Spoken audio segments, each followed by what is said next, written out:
Antes de nada, y fundamentalmente, daros la bienvenida y daros también las gracias por esta asistencia a una segunda charla del ciclo sobre la Agenda 2030 que con tanto interés, con tanta ilusión y yo creo con tanta responsabilidad ha organizado esta parroquia. El día anterior, como recordáis, María San Gil nos hizo una aproximación general, amplia y comprometida a el escenario cultural, social y político que representa esa agenda global que llamamos Agenda 2030, ¿verdad? Bueno, lo que hizo una visión muy amplia, pero sobre todo muy intensa en lo que se refiere, como recordaréis, a que todos estamos de alguna manera implicados en eso, ¿no? Y que esto en el fondo es una batalla cultural, no es una batalla de violencias, es una batalla de prepararnos, de conocer mejor, de saber con quién la estamos jugando. Muy bien, pues hoy tenemos una segunda charla ya más orientada a un punto específico y muy crítico dentro del conjunto de los ODS de la Agenda 2030. Es el tema justamente de la defensa de la vida. Y para hablarnos de ello nos ha acompañado alguien que es vecino y además, según me dice, también es parroquiano de aquí, o sea, Pablo Sigrist, ¿no? Del que, para hacer una brevísima reseña, ¿por qué está aquí? ¿Y qué pinta aquí? ¿Y por qué le dejamos que hable? Y estas cosas, ¿no? Pues, bueno, pues resulta que él es el licenciado en Derecho por el CEU. Tiene una cosa que a mí me encanta, que es que él ha hecho los cursos de doctorado sobre materias que no son las de su competencia. Lo ha hecho sobre arte. A mí me parece genial. A mí me pasó lo mismo. Yo soy ingeniero y bueno, lo he hecho de cosas que no tienen nada que ver con eso, ¿no? Bueno, posteriormente hice un MBA también en el CEU y un programa de alta dirección en el IES, ¿no? Y yo diría que, por poquito que puedo saber, que he leído de ti, toda su vida profesional ha girado en torno a gestión, management, organización y muy a su vez orientado hacia centros docentes. Tan es así que quizás algunos de vosotros la recordaréis por lo que ha sido su penúltima actividad profesional como director del colegio en Schoenstatt durante los últimos 4 años, si no me equivoco, ¿no? O algo parecido, ¿no? Bueno, entonces a lo mejor le conocéis. Y yo creo que es una aportación interesante la que ha hecho, ¿no? Iniciando, sí. Ay, perdonar. O sea, que encima soy... Lo siento, de verdad. No, soy yo el que retumba, ¿no? Bueno, decía que su penúltima dedicación profesional ha sido como director del colegio de Schoenstatt y actualmente, y esa es un poco la razón por la cual pues, nos ha parecido muy pertinente, ¿no?, pedir su colaboración, es director general de la Fundación Jérôme Lejeune. Probablemente muchos de vosotros sepáis quién es, pero yo creo que merece la pena simplemente hacer una brevísima mención de este doctor, de este médico, de este pediatra, que descubrió el trisoma 21, que es el origen de la causa, ¿no?, del síndrome de Down, y trabajó también en otras enfermedades somáticas y cosas parecidas, pero fundamentalmente él. Lo que fue, y con el apoyo de su ciencia, es decir, no simplemente porque fuera un voluntarista, sino por el apoyo de su ciencia, fue quizás el principal, más importante activista en pro de los derechos de la vida.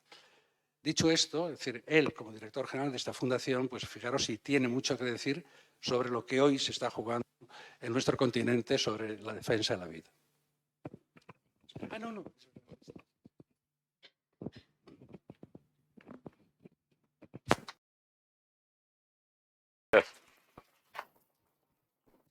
Muchas gracias. Gracias, Ricardo. ¿Este retumba? No retumba. Bueno, si retumba, pues no sé, los técnicos a lo mejor nos pueden ayudar. Bueno, muchas gracias por esta invitación que me hace mucha ilusión porque esta efectivamente es mi parroquia.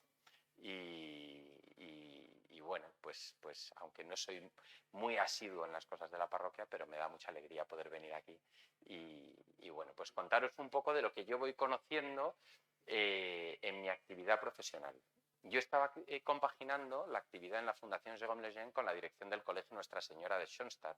De hecho, la delegación en España de la Fundación Jérôme Lejeune la creamos en el año 2015.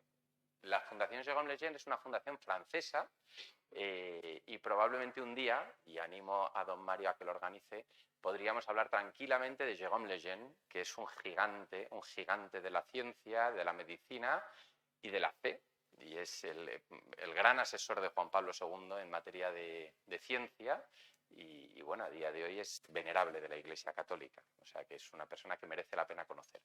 Pero hoy no venimos a hablar de eso, venimos a hablar de la Unión Europea ante la protección de la vida humana hoy.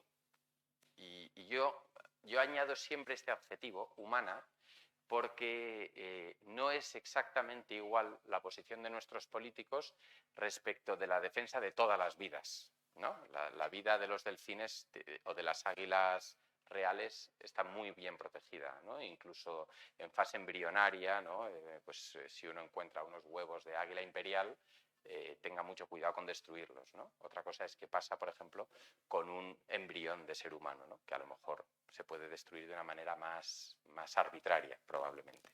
Entonces, vamos a hablar de esto, que está muy relacionado con la Agenda 2030, ¿no? y con determinadas políticas públicas que se están promoviendo y que se están animando desde las organizaciones internacionales lideradas por Naciones Unidas y determinados cambios en el lenguaje que están introduciendo de alguna manera derechos, ¿no? En el ámbito del derecho internacional público por la vía de la tradición, de repetir mucho las cosas y a partir de ahí nos acostumbramos a que existen determinados derechos que a lo mejor antes no reconocíamos de una manera tan evidente.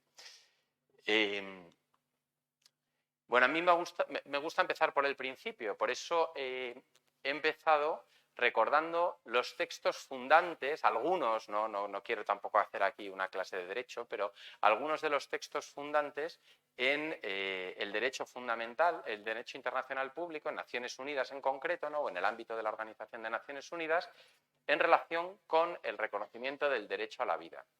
Y digo el reconocimiento del derecho a la vida porque el derecho a la vida no nace de estos textos, el derecho a la vida nace de nuestro ser personas, ¿no? Y a partir de ahí se nos reconoce, se nos debe reconocer el derecho a la vida y de hecho esa es digamos, la aproximación clásica al tema, ¿no? Desde el ius naturalismo, desde el derecho natural, ¿no? Que básicamente lo que viene a reconocer es que existe una naturaleza y esa naturaleza tiene que tener, digamos, un reconocimiento en el ámbito jurídico. Bien, pues ahí tenemos en primer lugar, que todos lo conocen, pero ya sé que todos lo conocen, pero en 1948 los estados fundantes de la Organización de Naciones Unidas promueven la Declaración Universal de los Derechos Humanos, ¿no?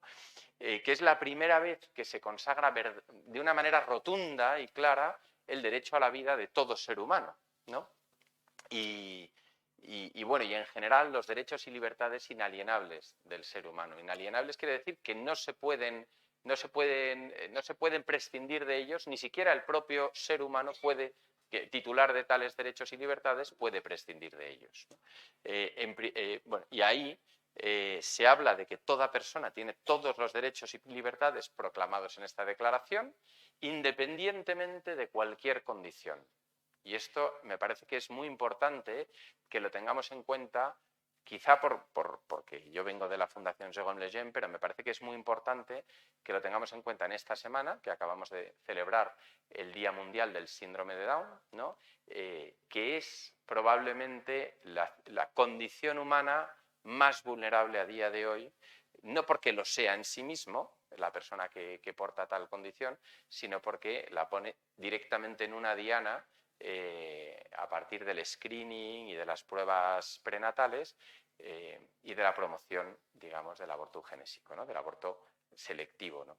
Entonces, me parece que es un tema especialmente importante. Y a partir de ahí, en el artículo 3 de la Declaración, se deja claro de una manera muy rotunda: todo individuo tiene derecho a la vida, a la libertad y a la seguridad de su persona. Después hablaremos un poquito sobre esto. La Convención sobre los Derechos del Niño, he elegido simplemente 3 instrumentos jurídicos: la Declaración Universal, la Convención de los Derechos del Niño y la Convención sobre los Derechos de las Personas con Discapacidad, porque me parece que son como 3 textos, por un lado, bueno, muy paradigmáticos, ¿no? Y por otro lado, bueno, que son la antesala o todo el antecedente previo a la declaración, a la Agenda 20, el programa de la Agenda 2030 de 2015. En la Convención sobre los Derechos del Niño, que ya estamos en 1989, habla la Convención de que para los efectos de la Convención se entiende por niño todo ser humano menor de 18 años de edad, y no dice nada sobre si es antes o después de nacer, con lo cual yo entiendo que es todo ser humano, todo independientemente de su estado pre o postnatal, menor de 18 años de edad, y los Estados miembros de la Convención reconocen que todo niño, en ese sentido, todo ser humano menor de 18 años de edad, tiene el derecho intrínseco a la vida y deberán garantizar todos los Estados, en la máxima medida posible, la supervivencia y el desarrollo del niño, ¿no?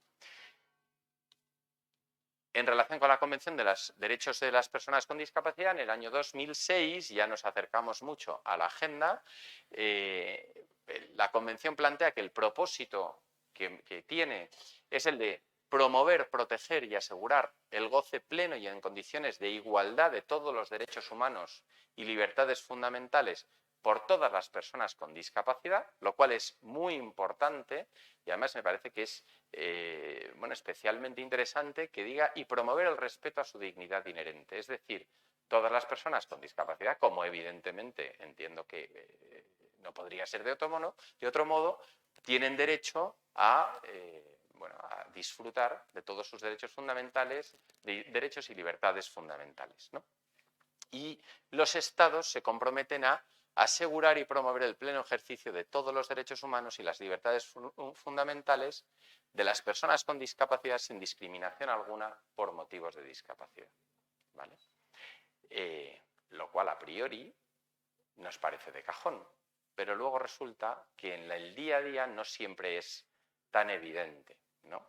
Estos tres instrumentos jurídicos evidentemente han sido ratificados por España hace ya muchos años y sin embargo, por ejemplo, en este tema, España mantiene en su legislación una discriminación evidente hacia las personas con discapacidad porque una persona, la actual ley del aborto en España, la que lleva vigente desde el gobierno Zapatero, plantea una serie un tiempo para poder realizar un aborto legal, pero en el momento de hablar de las anomalías que pueda aportar el feto o el ser humano no nacido, desaparecen todos los plazos. Y la anomalía más frecuente que se detecta en embarazo es el síndrome de Down. Y por eso me parece que es tan importante, no solo porque estemos en la semana del Día Mundial del Síndrome de Down, porque realmente vemos que aquí hay un punto muy esencial sobre el respeto a la vida y la no discriminación de todo ser humano, de ningún ser humano, ¿no?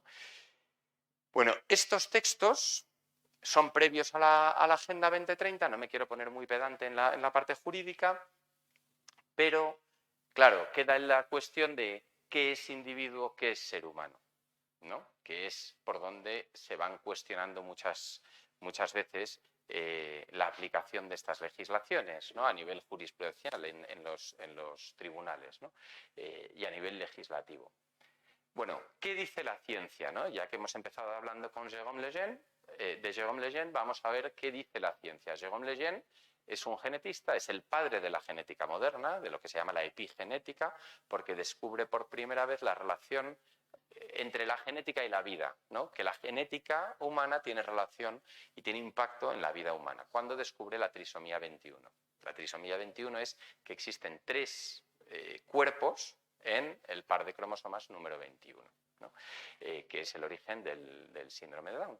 Entonces, ¿qué dice Jérôme Lejeune? Jérôme Lejeune, como genetista, primera cátedra de genética de Europa, premio William Allen Memorial, que es la máxima distinción en el ámbito de la genética, padre de la epigenética, él dice, vamos a ver,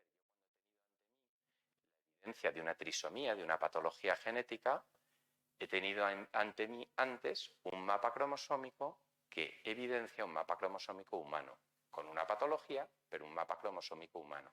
Es decir, En el momento que ha aparecido una información genética, que ha sido el momento de la fecundación, donde el padre y la madre, ambos progenitores, han aportado una información genética al nuevo ser que va surgiendo durante ese proceso de fecundación, y aparece una nueva célula con un patrimonio genético distinto del del padre, distinto del de la madre, que además es humano y que además, si se dan las condiciones adecuadas para que se pueda desarrollar, lo hará sin solución de continuidad, no solo hasta el nacimiento, sino hasta la vejez, si nada lo impide. Estamos hablando, a partir de ese momento, en materia de ciencia, de un nuevo ser de la especie humana, es decir, de un nuevo ser humano, ¿no? Y a partir de ahí podemos hacer el pino puente y varias volteretas para intentar justificar el preembrión, el no embrión, todo lo que queramos. Pero a nivel científico no existe, a nivel biológico no hay ningún salto, a partir de ahí no hay ninguna aportación de información nueva a ese ser, y genéticamente tiene una identidad humana que mantiene a lo largo de toda la vida, ¿no? Diferenciada del resto de la especie, ¿no? Con lo cual es importante que lo tengamos en cuenta, porque a partir de aquí, en 2015, llega la Agenda 2030. Y yo me pregunto, ¿la Agenda 2030 es un cambio de paradigma o no lo es, ¿no? Como María San Gil ha estado aquí, bueno, pues es probable que ustedes tengan ya una opinión al respecto. Pero creo que es importante porque la Agenda 2030 no entra directamente a regular nada relacionado, aparentemente a priori, nada relacionado con la vida humana. Sin embargo, con la protección de la vida humana en sí misma, ¿no? Sin embargo, la Agenda 2030, que finalmente es un programa que va planteando una serie de metas, ¿no?, para conseguir un desarrollo sostenible, en esas metas, muchas de ellas, que es lo que me gustaría analizar ahora con ustedes, antes de entrar a ver qué es lo que están haciendo las instituciones en Europa, muchas de esas metas van, digamos, modulando de alguna manera la actividad de Naciones Unidas en relación con la defensa de la vida. El objetivo 3 habla de garantizar una vida sana y promover el bienestar para todos en todas las edades, ¿no? Y dentro del objetivo 3 hay 3 de las metas, ¿no?, que van hablando, pues, de poner fin a las muertes evitables de recién nacidos. En la Agenda 2030 se procura dejar muy claro que habla solo de recién nacidos, ¿no?, en su descripción de los objetivos y las metas, el objetivo de reducir la mortalidad, y se introduce un concepto que no recogía ninguno de los instrumentos jurídicos previos, que es el de garantizar el acceso universal a los servicios de salud sexual y reproductiva, que es algo que antes no existía en los textos jurídicos de derecho internacional público, de derecho internacional de Naciones Unidas, ¿no? Incluidos entre estos servicios los de la planificación familiar, información y educación en materia sexual y reproductiva, integración de la salud reproductiva en las estrategias y los programas nacionales. Entonces, habrá que ver la interpretación que hacen los organismos y las agencias de Naciones Unidas sobre qué son estos servicios y qué es esta salud sexual y reproductiva, que no ha sido descrita en ningún tratado internacional, con lo cual no ha pasado, digamos, por el debate público de los Estados miembros de Naciones Unidas. Esto es muy importante porque el derecho internacional emana de los propios Estados. Son los Estados soberanos los que son legisladores a nivel de derecho internacional público, ¿no?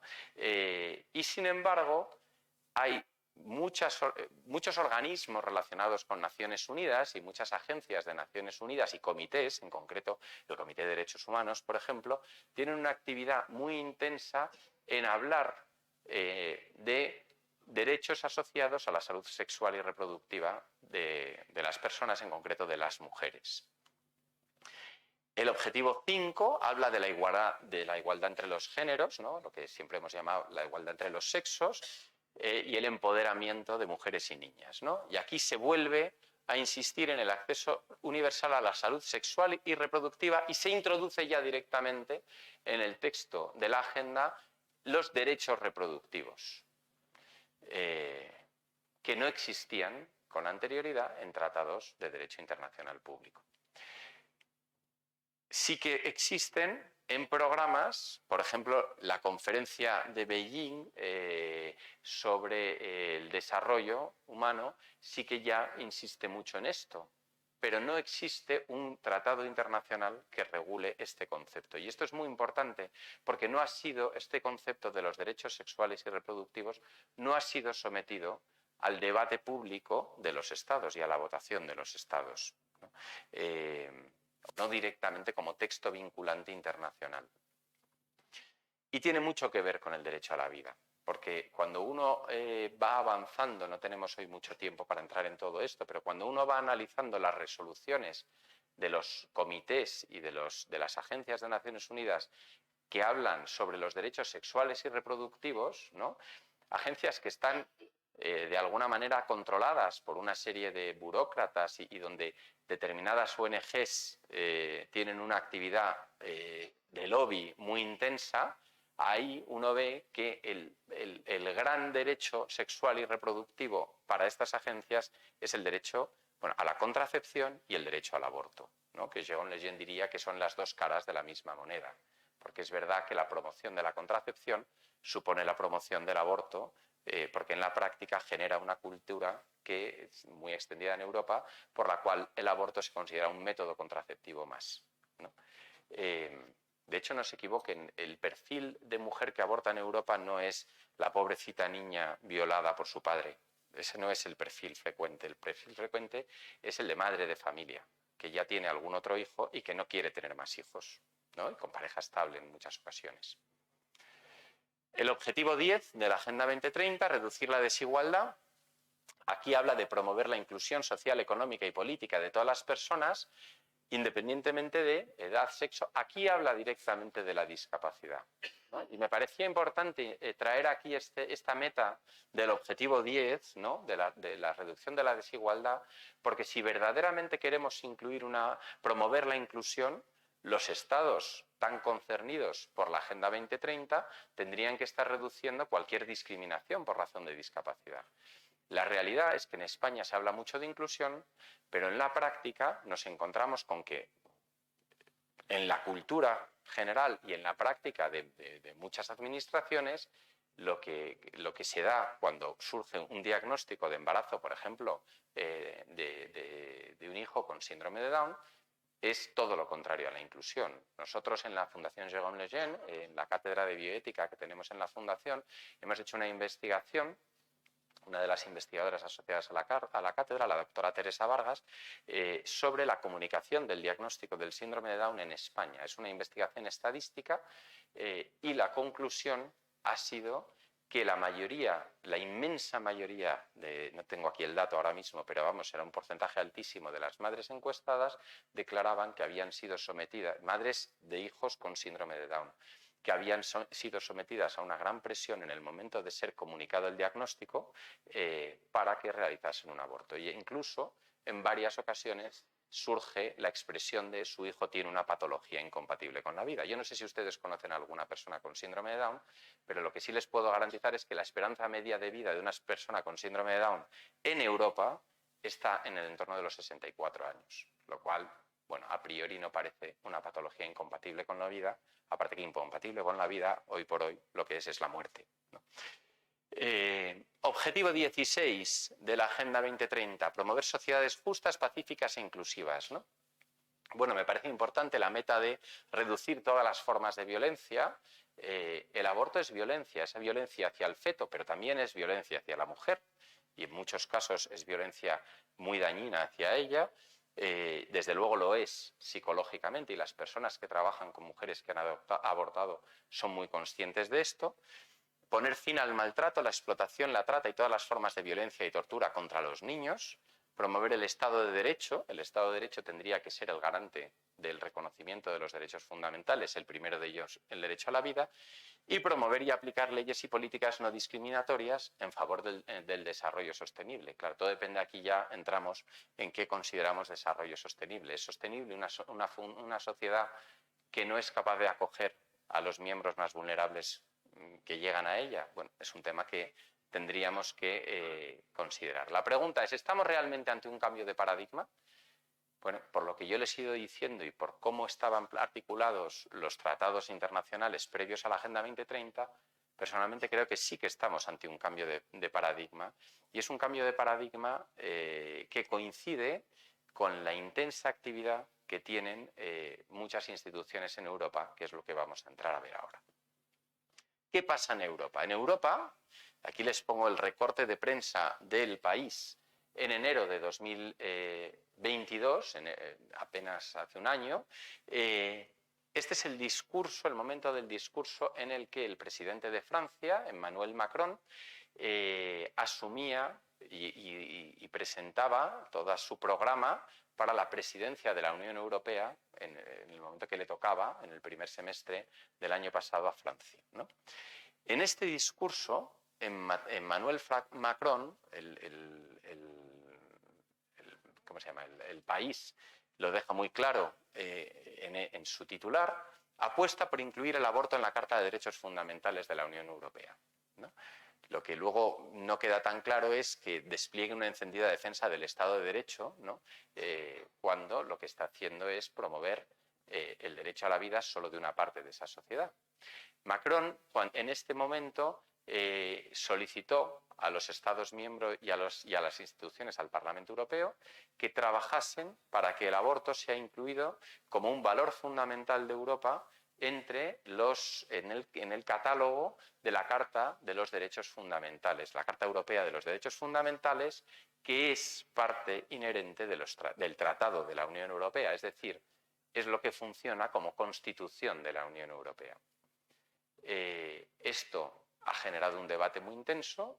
El presidente de Francia, Emmanuel Macron, sigue insistiendo en ello. De hecho, hace 2 semanas, a la vez que tenía barricadas en las calles por la reforma de las pensiones, ¿no? Y la intensísima huelga general que ha habido en Francia hace 2 semanas, para despejar el foco, Emmanuel Macron ha empezado el proceso para incluir la interrupción voluntaria del embarazo en el catálogo de derechos fundamentales y libertades fundamentales de la Constitución francesa. Con lo cual, esto es lo que tenemos en Europa. En Europa, a nivel nacional, tenemos países que están trabajando muy activamente en la promoción del aborto, activa del aborto. A nivel de Unión Europea solo existe un país que reconozca el derecho a la vida del no nacido en su Constitución, que es Malta. Es muy representativo simbólicamente, pero es poco representativo a nivel de peso dentro de la Unión. Y luego existen determinados países que sí que están intentando revertir la tendencia, sobre todo países de Europa del Este que han vivido bajo el yugo comunista una promoción sistemática del aborto a nivel social. Ahora lo veremos. ¿Cuál es la actividad de las instituciones europeas? Bueno, en Europa nos encontramos muchas veces con un activismo judicial muy intenso para promover o para debilitar el derecho a la vida, el reconocimiento del derecho a la vida del no nacido. El Comité de Derechos Humanos de Naciones Unidas es uno de esos organismos que a nivel de Naciones Unidas está teniendo una actividad muy intensa en la generación de nuevos derechos, ¿no? Que suponen muchas veces una eliminación de otros derechos. Y el Tribunal Europeo de Derechos Humanos está teniendo una tendencia en la jurisprudencia a balancear y hacer una interpretación muy restrictiva del Convenio Europeo de Derechos Humanos en relación al derecho a la vida frente al derecho al respeto de la vida privada y familiar de la mujer, ¿no? Y la autonomía de la mujer, ¿no? Lo cual, bueno, pues habría que evidentemente es algo importante. O sea, aquí estamos hablando de bienes jurídicos que deben ser protegidos. La cuestión es cuando entran en confrontación, cuál debe ser el mejor modo de protegerlos para que ambos estén protegidos y, evidentemente, qué derecho pesa más, porque no todos los derechos tienen el mismo peso, ¿no? Existe una jerarquía de derechos, ¿no? En este momento hay un caso que les pongo aquí, bueno, hay 12 casos contra Polonia, porque el Tribunal Constitucional polaco en octubre del año pasado, de 2020, prohibió el aborto, la discriminación en la legislación para el aborto de personas que tuviesen algún tipo de patología genética o algún tipo de anomalía fetal, ¿no? Entonces eso, ha habido una serie de mujeres activistas polacas que han entendido que atenta contra los derechos sexuales y reproductivos de las mujeres y han interpuesto hasta 12 casos contra Polonia y la sentencia está muy próxima a llegar. Se espera que llegue en las próximas semanas. Vamos a ver qué pasa dentro de esta interpretación restrictiva que está haciendo el Tribunal Europeo de Derechos Humanos en relación al derecho a la vida. ¿Qué pasa en el Parlamento Europeo? El Parlamento Europeo, y a mí es una de las ideas que me gustaría que quedase muy clara hoy, el Parlamento Europeo, que muchas veces no vamos a votar cuando se trata de las elecciones europeas, porque nos parece que el Parlamento Europeo está lejísimos, el Parlamento Europeo está promoviendo muchas políticas y muchas legislaciones que muchas veces no son lo que los ciudadanos europeos están demandando, ¿no? Y por eso es muy importante tomar conciencia a la hora de enfrentarnos a unas elecciones al Parlamento Europeo. El Parlamento Europeo, les he puesto aquí su composición, a día de hoy está compuesto por 60, que podríamos llamar un 60% de progresistas, uno lo percibe claramente cuando va al Parlamento Europeo.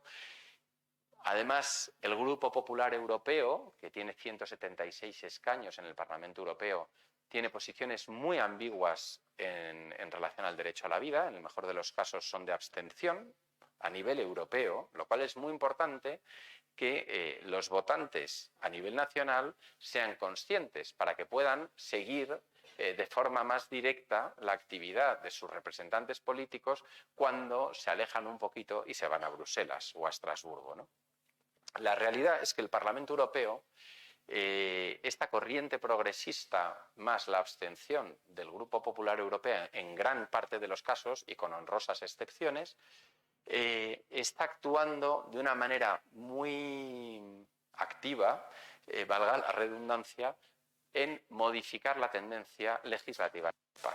Lo primero, esto lo está queriendo hacer por 3 vías. En primer lugar, modificar los tratados, que es algo que hoy por hoy es imposible sin el acuerdo de todos los Estados miembros porque requiere unanimidad. Entonces, en el Parlamento Europeo, lo que se está debatiendo con mucha intensidad en los últimos meses es la necesidad de revisar las minorías. Desde que Macron en enero de 2022 tuvo este discurso programático, están buscando vías alternativas para poder generar derecho a nivel de la Unión Europea.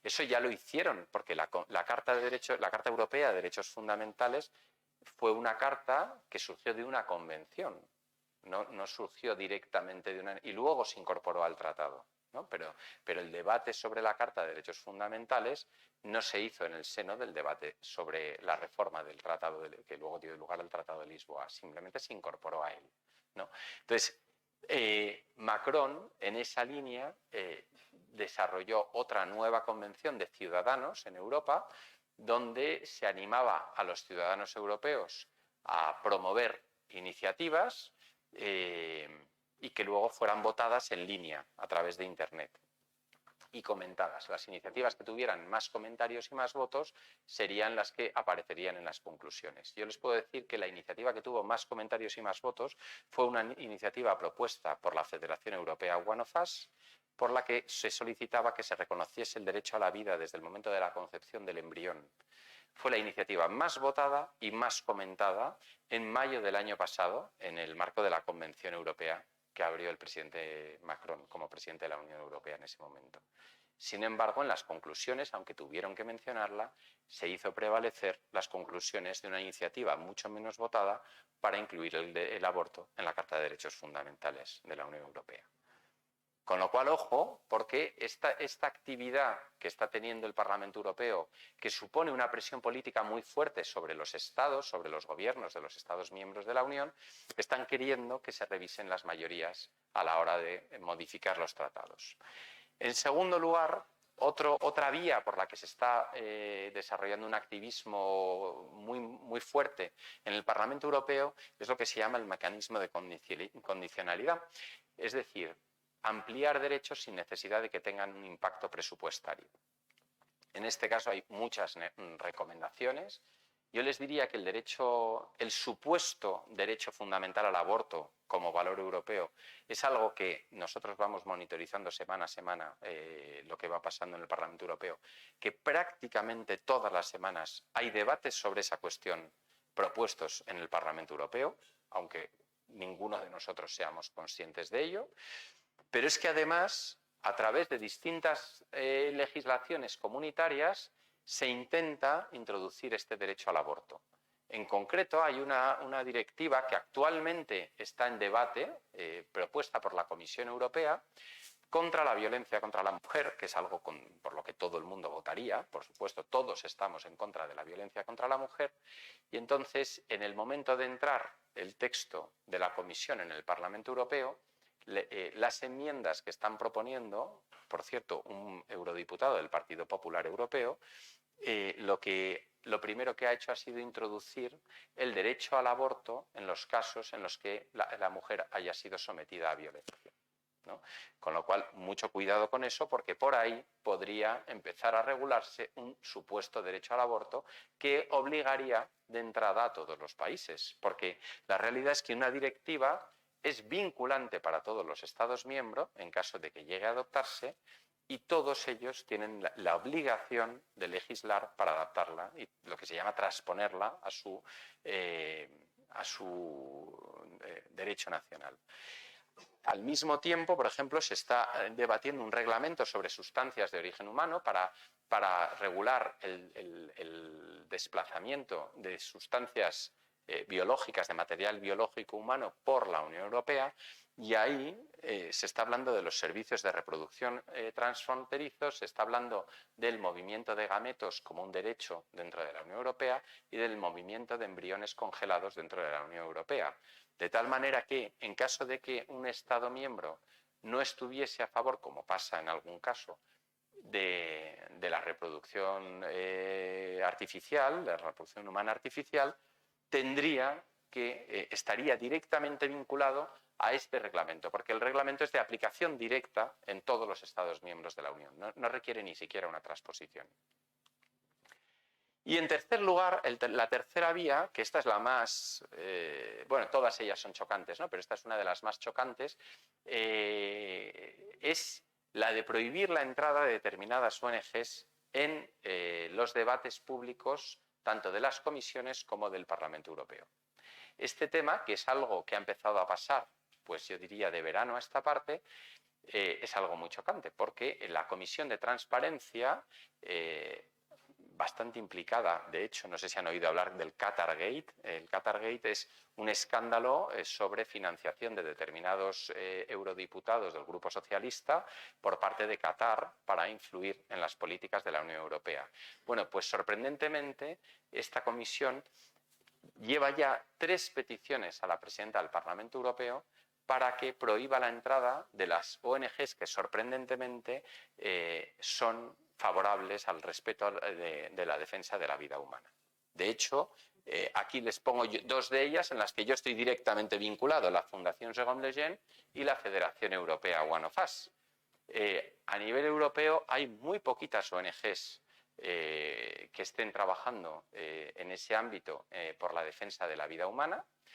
Estas 2 son 2 de ellas, hay alguna otra, y todas ellas, para todas ellas se ha pedido que se prohíba la entrada, hasta 3 veces, que se prohíba la entrada, que se les retire lo que llaman el badge, la autorización para entrar en el Parlamento Europeo de forma sistemática para los debates, ¿no? La proporción, como pueden imaginar, de ONGs y de lobbies, sobre todo, que están presionando en el otro sentido es absolutamente abrumadora. Pero no pasa nada, seguimos ahí.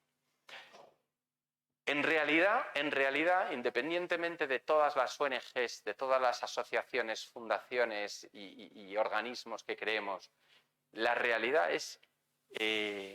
bueno, no les acabo de decir, perdón, en relación con este tema, ellos lo que piden es la prohibición de nuestra entrada por financiación externa, porque dicen que estamos financiados, estas entidades están financiadas por Rusia o por Estados Unidos, que está queriendo evidentemente por Estados Unidos, por organizaciones del entorno de Trump y compañía, porque dicen que, claro, son injerencias en la política interior de la Unión.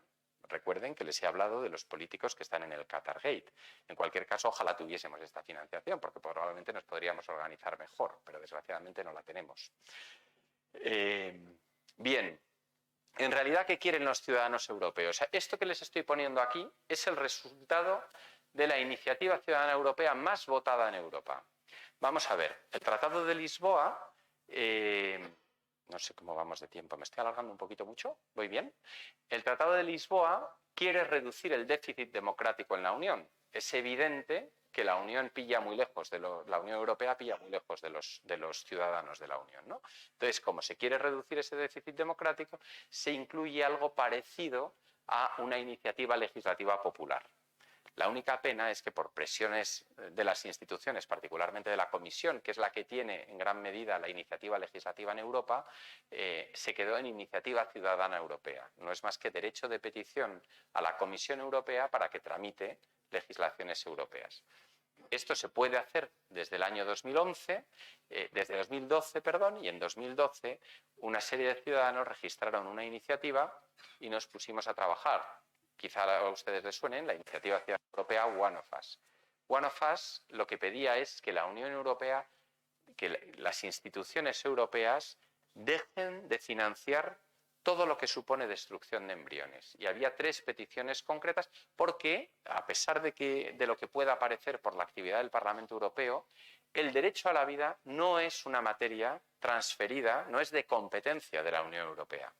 La regulación del derecho a la vida se hace por los Estados miembros y el ejercicio y la despenalización del aborto es una materia de regulación solo nacional. No existe competencia en la Unión Europea. Ahí las instituciones europeas están extralimitándose cuando se ponen a debatir y a regular sobre ellos porque no tienen competencia para hacerlo.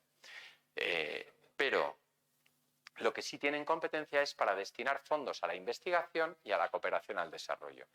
Bueno, lo que descubrimos es que en el ámbito de la investigación la Comisión Europea está favoreciendo la financiación de proyectos de investigación que trabajan con líneas celulares, lo que se llaman células troncales embrionarias, obtenidas a partir de la matanza, de la destrucción de embriones humanos. Cuando además, sorprendentemente, a nivel científico, estas células troncales no son eficientes. ¿Por qué? Porque las células troncales embrionarias son tan pluripotentes que acaban desembocando en la generación de tumores, con lo cual hay muy poca investigación con células troncales embrionarias que acabe en ensayos clínicos, porque son muy dañinas para la persona humana, porque claro, uno le mete en esas células y uno puede acabar generando tumores, ¿no? Y de hecho son mucho mejores las células pluripotentes que se llaman, células troncales pluripotentes, no sé si recuerdan al doctor Yamanaka, un japonés, que recibió el premio Nobel precisamente por descubrir el método de generar estas células, ¿no? Bueno, pues la Unión Europea, sin embargo, está favoreciendo la financiación de proyectos de investigación que trabajan con estas células. Nosotros pedíamos que se dejase de financiar esa investigación y que se favoreciese la investigación que trabaja con células troncales adultas. En segundo lugar, la Comisión Europea está financiando a través de los programas de cooperación al desarrollo a 2 ONGs que sorprendentemente son las mayores propietarias de clínicas abortistas en el mundo. Una de ellas se llama Planned Parenthood International, que es la gran multinacional del aborto de Estados Unidos, que también está presente en España, por cierto, y otra de ellas, Mary Stopes International, que es la gran multinacional del aborto de Reino Unido. Bueno, pues lo que se pedía es déjese de financiar esos programas, que esos programas de cooperación al desarrollo consistían en la promoción de los derechos sexuales y reproductivos de las mujeres en África. En concreto, nosotros presentamos en qué consistían esos programas financiados por la Comisión Europea en el propio Parlamento Europeo, tuvimos esa ocasión de hacerlo. En concreto, los programas que están desarrollando estas 2 ONGs son el reparto masivo de aspiradoras manuales a las mujeres africanas que generan una mortalidad de la madre altísima y, por supuesto, generan la mortalidad del hijo, ¿no? Con lo cual, Bueno, en fin, nosotros pedíamos que se dejase de financiar todas estas acciones. Recogimos 2 millones de firmas. La siguiente iniciativa ciudadana europea no ha llegado muy justita al 1 millón de firmas, ¿no? Y a partir de ahí, nada. De esas 2 millones se validaron, porque el proceso de validación es muy complejo, la Comisión Europea validó 1,7 millones, pero no solo eso, es que además se cumplían los mínimos en todos los países que figuran aquí en negrita, entre ellos España. 18 de los 28 estados, en esa época todavía estaba Reino Unido, 18 de los 28 estados miembros de la Unión obtuvieron el mínimo de firmas requerido legalmente para considerar que es una petición representativa de las necesidades de la población. Tengan en cuenta que 2 millones de firmas para un asunto europeo, bueno, no voy a preguntar cuántos de ustedes fueron a votar a las elecciones al Parlamento Europeo, pero probablemente nos llevemos una sorpresa, ¿no? La realidad es que hay muy poca implicación de la ciudadanía con Europa, ¿no? 2 millones de firmas es muchísimo.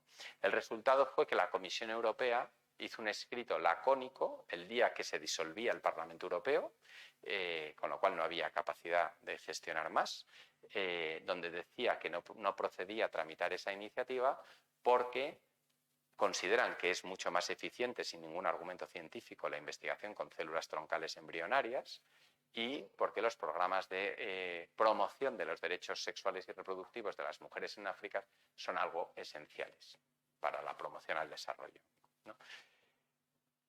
Bueno, nosotros hicimos esto, la realidad es que a raíz de esto generamos una red en Europa que merecía la pena seguir trabajando y por eso creamos esta Federación Europea, la Federación Europea One of Us, donde a día de hoy hay 52 organizaciones nacionales. Ahora mismo, de cara a la próxima Asamblea General, probablemente se vote la incorporación de 4 más. Estamos presentes en 18 de los estados de la Unión y seguimos trabajando, ¿no? Y sí que seguimos trabajando en hacer un seguimiento de la actividad de las instituciones. Pero la realidad es que con todas las amenazas que les he mostrado, ¿no?, para la defensa de la vida en Europa, con la división tan grande que hay en Europa en relación con este tema, que cada vez las posiciones se van polarizando más, ¿no?, incluso entre distintos estados. Los estados que quieren defender la vida, Polonia, Hungría, Eslovaquia, reciben unas presiones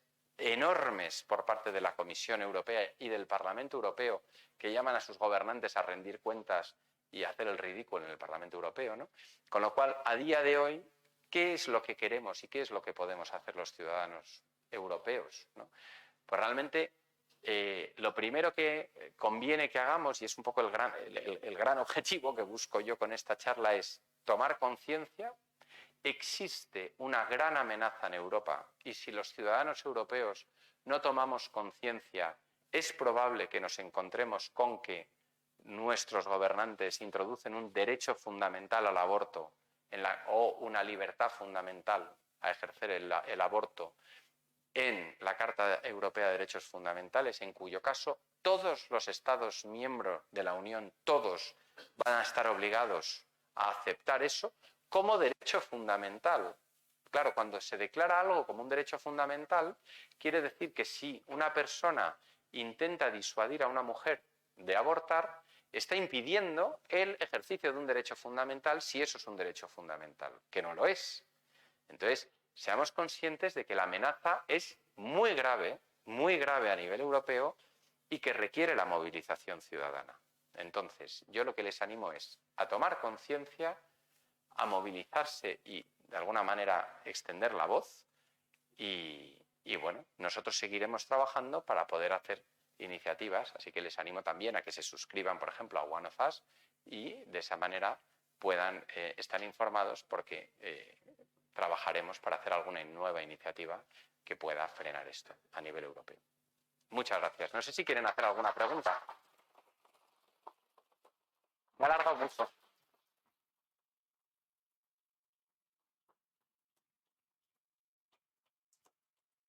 Es que hay mucho tema. No, sí, Pablo, sí. No te vas a escapar. No. Sí quiero hacer alguna pregunta. Si el otro día, un segundo. Si el otro día María hablaba de que eso era una batalla cultural, la que tú nos invitas es a una batalla, quizás la más hermosa de todas, porque es la batalla de defender la vida, ¿no?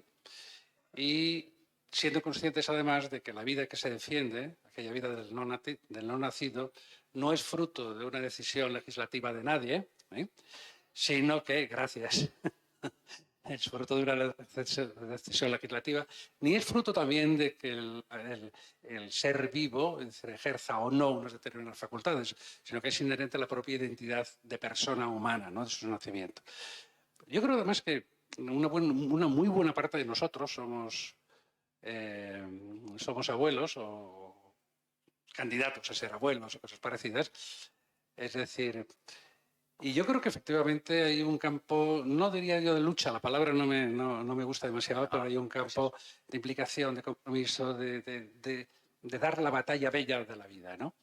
Y cada uno de nosotros lo tomará de una manera y hará lo que pueda, pero creo que es una de las cuestiones sobre las cuales con toda certeza te van a hacer alguna pregunta.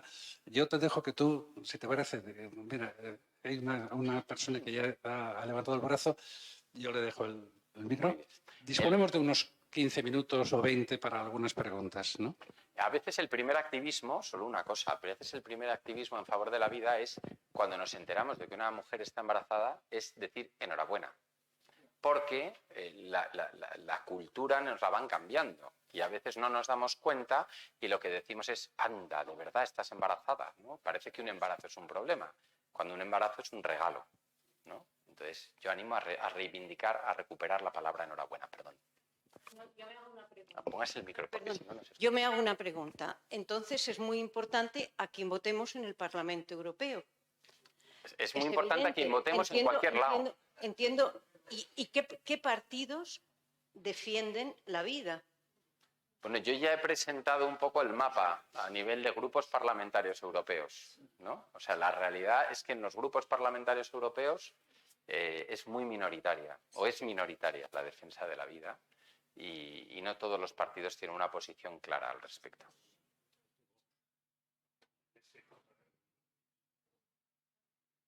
¿Puedes hablar, por favor, por el micro? No, es que yo quería, pero no... La contestación... Lo que yo decía es que el único partido... Bueno, es que hay que leerse los programas de los partidos antes de votar. O sea, yo no voy a decir aquí a quién tiene que votar la gente, pero la gente, antes de votar, tiene que leerse el programa del partido. Es muy importante. O sea, no se trata de tutelar el voto de la gente. Yo creo que las personas son suficientemente responsables como para saber a quién tienen que votar. La realidad en el Parlamento Europeo es que los partidos del espectro que podríamos decir progresista están todos actuando de una manera muy beligerante contra el derecho a la vida del ser humano no nacido. Eso es así y se lo he presentado. Y por otro lado, el Grupo Popular Europeo está teniendo una posición muy ambigua al respecto y en el mejor de los casos muchas veces es la abstención, cuando no el voto en contra.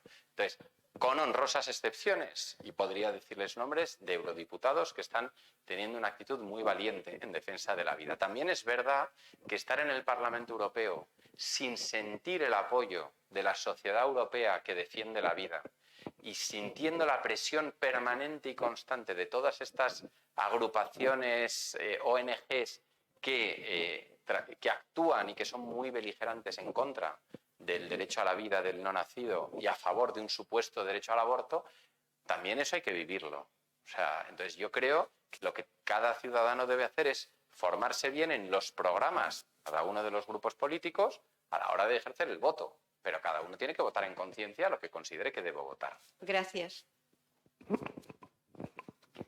¿Podrías decir? Sí, perdón. Bueno, tú nos has presentado el aspecto, o sea, de todo este horror en Europa. Efectivamente es como descorazonador, ¿no? Pero igual que en España, te quiero decir, o sea, no me merece mayor alegría la legislación española al respecto, ni la composición, ni la ideología política, ni nada. Entonces, como estamos muy... Realmente, que yo... Bueno, pero ni conocía la fundación, ni conocía OneFast, ni nada, y estamos por la vida, claro, si no, no estaríamos. Entonces, aunque parezca una cosa muy fea, dinos qué parlamentarios de las honrosas excepciones, hombre, para un poco, ¿sabes? Decir, oye, pues aquí sí y aquí no. Porque vamos, si es por los partidos políticos, efectivamente, si lo apoyan en España y se abstienen y el Tribunal Constitucional, fíjate cuando ha resuelto el tema del Partido Popular sobre el aborto, pues imagínate y cómo. O sea, estamos muy vendidos en ese aspecto. Así que todo lo que sean iniciativas para lo que tú dices, primero, tomar conciencia, que yo no la tenía. Porque tú dices, es que bueno, eso ya lucharán. No, es que estamos donde estamos. Lo que no luchemos nosotros no lo va a luchar nadie por efectivamente. Pues eso por un lado, es decir, pues estas dos cuestiones que nos has presentado, los movimientos y ser activos. Yo no sé si activistas, No, pero activos sí. Y luego, pues ya como una cosa así, un corolario para situarnos, dinos por favor, ¿quiénes hoy por hoy están en esto? O sea, en la... Bueno, lo he dicho muy claro, ¿no? ¿No lo he dicho muy claro? Claro, no, pues para apoyar.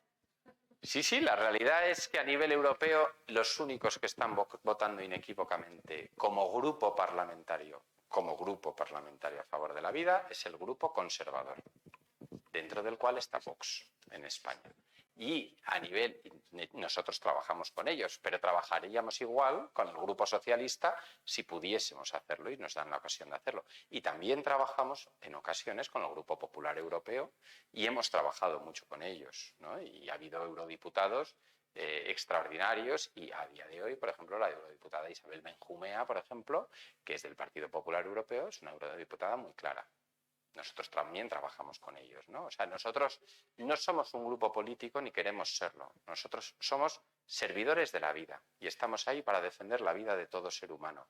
Y si la tuviéramos que defender con los verdes, con los comunistas o con quien fuera, lo haríamos felices, porque el tema de la vida no es un tema político, es un tema humano, ¿no? Que todo ser humano tiene derecho a la vida no es ni una cuestión religiosa ni una cuestión de ideología política, es una cuestión de ser hombre o mujer, ¿no?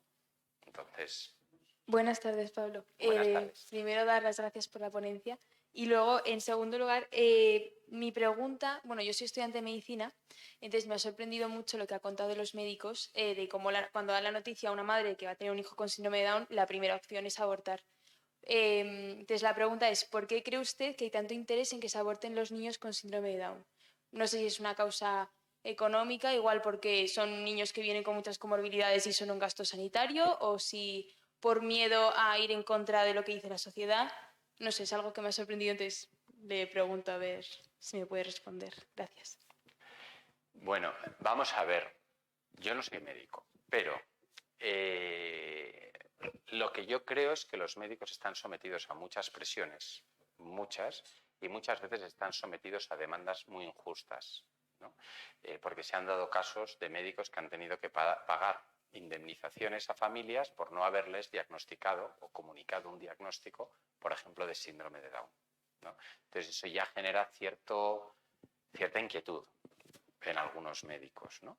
También hay otros médicos que consideran que tener un hijo con una patología genética es una irresponsabilidad y lo dicen así, cuando puedes abortarlo, ¿no? Y es algo que a lo mejor no nos cabe en la cabeza y que los que conocemos la realidad de la discapacidad intelectual, por ejemplo, del síndrome de Down, sabemos que es un reto, pero vamos, como cada hijo es un reto, ¿no? Lo único que pasa es que aquí el reto parece más claro desde el principio, ¿no? Y entonces, bueno, pues no todo el mundo entiende o no todo el mundo está abierto a acoger ese reto, ¿no? Y hay quien piensa incluso que acoger ese reto es una irresponsabilidad por temas económicos, por el coste social. La realidad es que la sociedad crece cuando hay una persona con discapacidad, no porque la persona con discapacidad sea un angelito, ¿no? Yo estoy muy en contra de esa visión de las personas con síndrome de Down son angelitos rubios y con ojos azules. No, si alguien pensaba eso, lo siento, las personas con síndrome de Down son personas, ¿no? Y unas son simpáticas y otras no tanto, ¿no? Es verdad que existen unos ciertos denominadores comunes, pero nada más, ¿no? Cada uno tiene su identidad.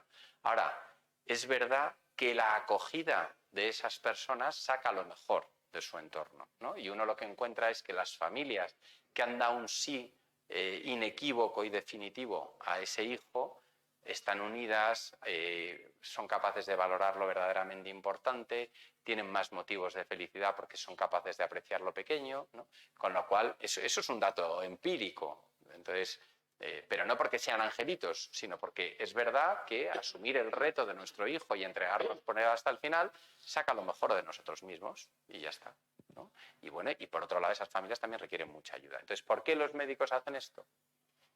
Hay una presión social, jurídica muy fuerte, ¿no? O sea, pues la ley del aborto, todas estas cosas que estamos viendo, ¿no? O sea, ¿por qué a una persona con una discapacidad genética se la puede abortar hasta el final del embarazo, ¿no? Aquí en España nos echábamos las manos a la cabeza cuando se salió, no sé si recuerdan, en el otoño pasado, la sentencia que en Reino Unido denegaba el derecho a una mujer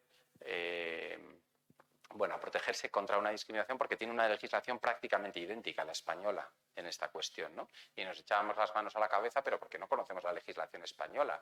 La legislación española es que se puede abortar a un hijo con síndrome de Down, no hay plazo. No sé si he respondido a la pregunta.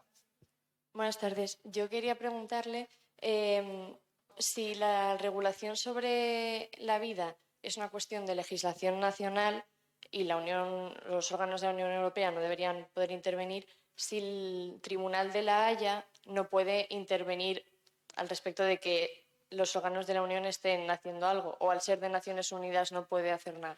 No, eso es el Tribunal de Justicia de la Unión Europea, el que tendría que intervenir, y de hecho en ocasiones interviene cuando se excede una competencia comunitaria. Lo que pasa es que hay que estar atento y hay que denunciarlo y hay que pagar las costas del caso y hay mucho trabajo ahí. Entonces es mucho mejor conseguir que no se llegue a legislar en algo que no toca, que se legisla a nivel europeo, ¿no? Es verdad que ahí, hombre, cambiar el modo de tomar decisiones a nivel de la Unión Europea requiere una modificación del tratado que hoy por hoy requiere unanimidad de los Estados miembros, y no creo que los Estados miembros, ya no solo por esta cuestión, sino por muchas otras, no creo que países pues como Malta, que hablábamos antes, esté dispuesto a renunciar al derecho de veto de determinadas legislaciones. Pero esa tendencia existe. Yo solo he alertado de las tendencias que se ven a nivel de la Unión Europea y de Naciones Unidas, que es importante que seamos conscientes, porque al final son presiones sobre los países, ¿no? Y la Unión Europea también aporta muchos fondos y también hay muchas formas de presionar a un gobierno y a una cámara legislativa.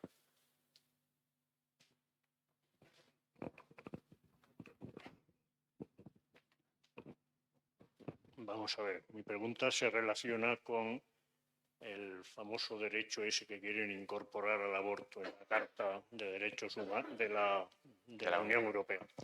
Esto se tiene que votar en el Parlamento.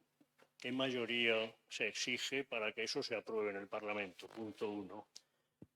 Porque puede ser mayoría simple en el Parlamento Europeo. Y segundo, una vez que suponiendo que se hubiera aprobado, para que se incorpore a la Carta, entiendo que habría que pasar por el Consejo y que lo votaran los gobiernos de cada país. Y ahí existe el derecho de veto, que yo sepa. Claro, es lo que estábamos hablando. Esa modificación de los tratados requiere unanimidad. Lo que pasa es que se está poniendo mucha presión sobre los estados que podrían oponerse a eso. Por ejemplo, Hungría. Y Polonia. Y la otra pregunta que quería hacer es... Y Malta, ¿eh? No olvidemos Malta. Bueno, sí, Malta. La situación en Malta es un poco distinta, pero...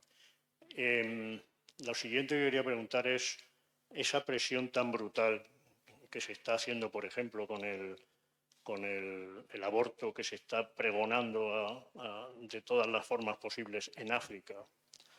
Yo tengo idea de que en África la mayoría de los países son opuestos al aborto, del orden del 80% de los países. Tan es así que incluso he leído que uno de los que gasta mucho dinero ahí es el señor Trudeau de Canadá, y en Uganda lo han mandado poco menos que a hacer puñetas a este señor.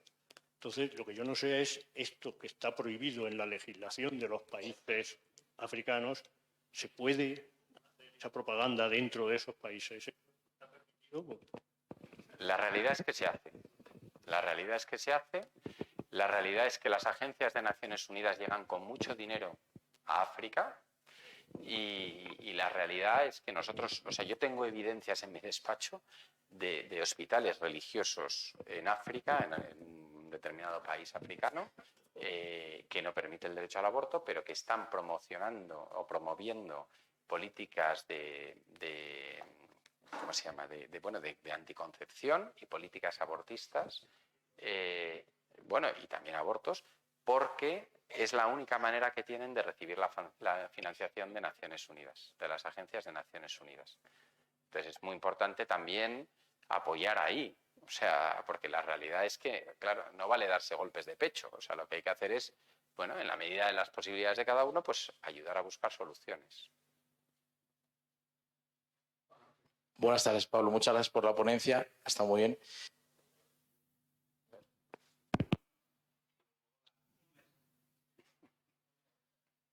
El que hay detrás dice, has dado un montón que dices, no, iniciativas que injustificadamente para atrás, ¿no?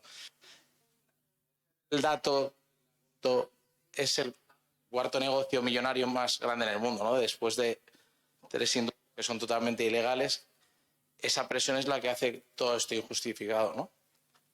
O sea, la realidad es que en todo esto es económico, ¿no? Bueno, hay una motivación económica. Yo no creo que sea solo económica, pero hay una motivación económica. Sí, la segunda pregunta.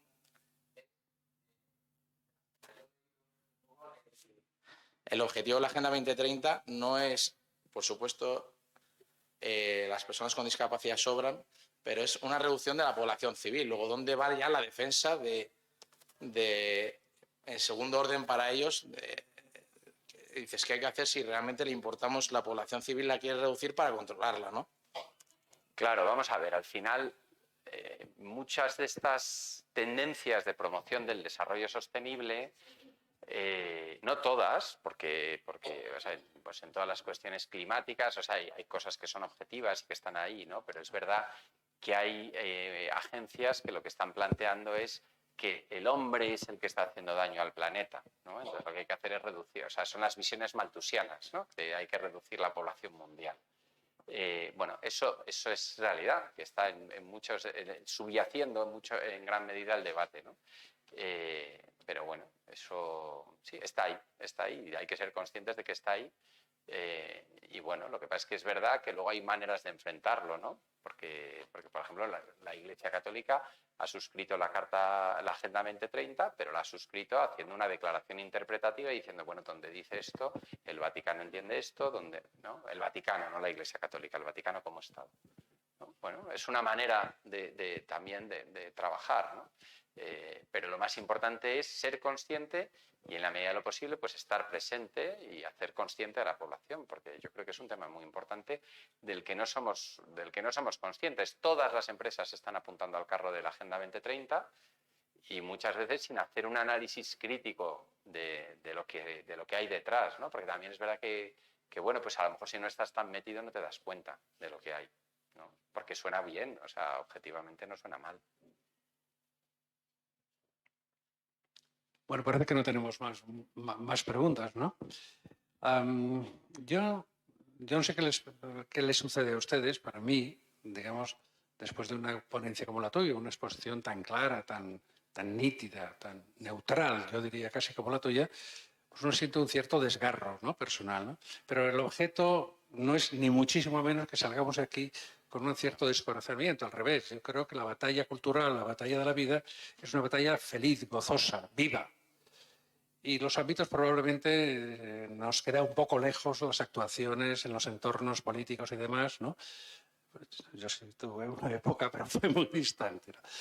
Y sin embargo sí tenemos los entornos próximos, familiares, incluso sociales también, ¿no? Yo ahora me venía a la cabeza que cuando tú decías tenemos que recuperar la enhorabuena a quien, por ejemplo, nuestros amigos que tienen un niño de 1 mes, pero que es enorme, es grandísimo, es una cosa bellísima, ¿no? Bueno, pero venía a la cabeza también que en el gimnasio al que suelo ir hay un chaval simpático, majete, es decir, que tiene síndrome Down, y cómo le trates, cómo le incorpores o no a la naturalidad de tu vida y tus ejercicios y tus coñas y tu sociabilidad, ¿no? De alguna manera estás marcando lo que podríamos llamar un criterio, una atmósfera en relación con ello, ¿no? Es decir, sin extenderme más, es evidente que todos nosotros tenemos, uno, la obligación de salir alegres. Dos, ¿en serio? Dos, la obligación de poner un medio importante que a lo mejor no le dedicamos tanta atención ni tanta fe como creemos, que es rezar, ¿no? Es decir, al final eso es un goteo, ¿no? que acaba venciendo. En tercer lugar, saber qué es lo que queda en nuestros entornos próximos y demás, ¿no? La verdad es que, Pablo, nos has ilustrado muchísimo, yo creo que has sido lúcido, es decir, nos has dado una visión muy certera, ¿no? de lo que está pasando, ¿no? Por tanto, muchísimas gracias. Creo que hemos acertado al elegirle como ponente, ¿no? Bueno, y para todos los demás, recordaros que la próxima semana, jueves 30, estamos jugando martes, miércoles, y la próxima semana, la última, es jueves. La charla será a cargo de Elena Postigo, es decir, una muy acreditada experta en bioética, para tratar de los temas que tienen que ver con la identidad de la persona, que es justamente el transhumanismo, los juegos, digamos, bio y tecnológicos que se pueden hacer en la vida de las personas, ¿no? Pues muy recomendable. Gracias. Es muy recomendable. Muchas gracias.